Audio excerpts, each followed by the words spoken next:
Hi folks, my name is Bill Peters and I'm one of the admins here at the Ancient Alien Theory website on Facebook. It's the group run by Matthew Bowers. I have a little buddy right here. So what we're doing is we're investigating everything ancient alien related, including giants, mound builders, UFO sightings, and a host of other things. I want to start things off by letting you see this. This is a sword that was found in New Hampshire by myself and two other people who were with me. It was in New Hampshire. Really has no business being there. It's not giant made or anything, but it is bronze and it is quite ancient. We don't know who brought it there, but I've heard since then that there used to be a village of Chinese workers that one of them may have brought it with them as a family memento or something. I don't know. But let's talk about the giants for a minute. This has really been lately I've really been delving into this area. It's very interesting and there's so much evidence, it's staggering. For instance, now we know that Goliath, from the David and Goliath legend, stole the Ark of the Covenant from the Jews and ran with it, took it back. I'm not sure if it was ever retrieved or not. I haven't done the research on that. Really not part of my research, so I didn't check into it. I'm mostly concerned with the stuff that we can check out, the stuff here in the United States. In the Midwest, there's been tons of graves found with giants 7 to 10 feet tall, with double rows of teeth. The ancient Native Americans said that they were cannibals, and one of them actually wrote a book that mentioned this, and that's why they know that. Giants have been found in the following locations: Texas, Death Valley, Utah, Nevada, California. We have 150 years of deception by the Smithsonian Institute trying to keep this under wraps for some reason.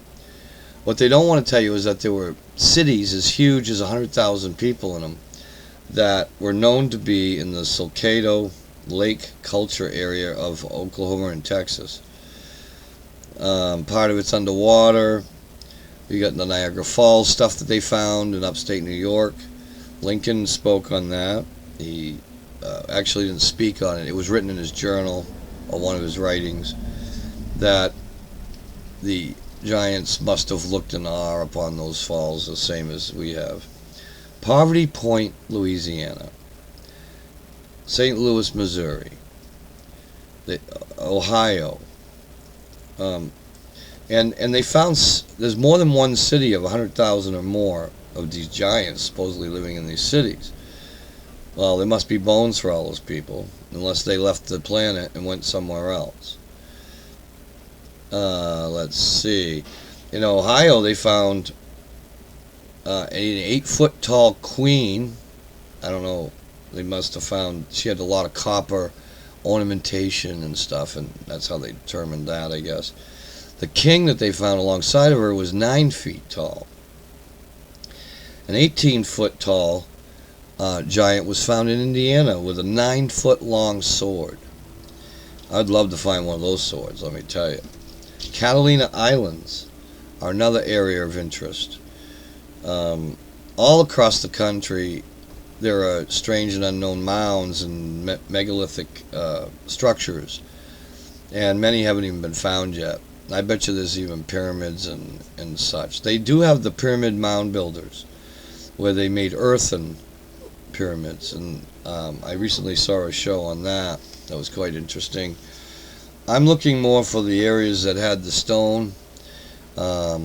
We will be using equipment like metal detectors and ground radar, and I have the metal detectors and the shovels.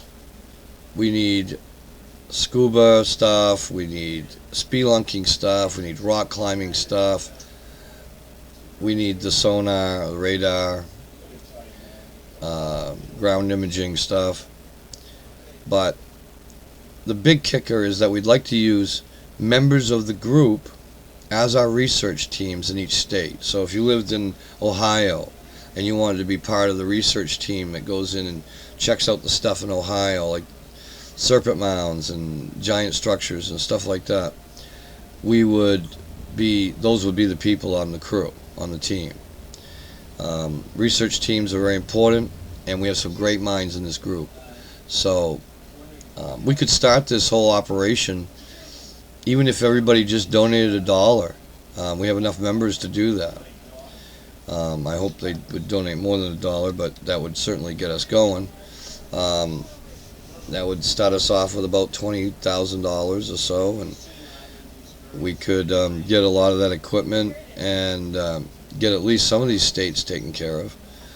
The funny part is that there's something in every state, so we won't run out of things to investigate anytime soon. Perhaps we'll get the attention of some network execs and they'll want to put us on a show, I don't know.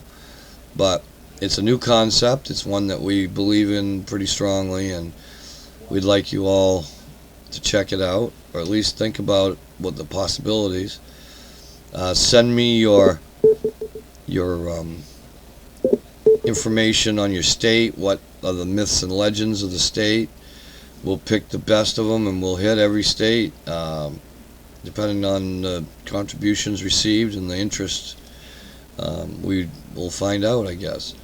So, with that in mind, I bid you good day, and let's go out and find out some of the truth to these matters and get rid of all this cover-up that we're experiencing at this point. So, yeah, so take it easy, and see you out there in the field, folks. Take care.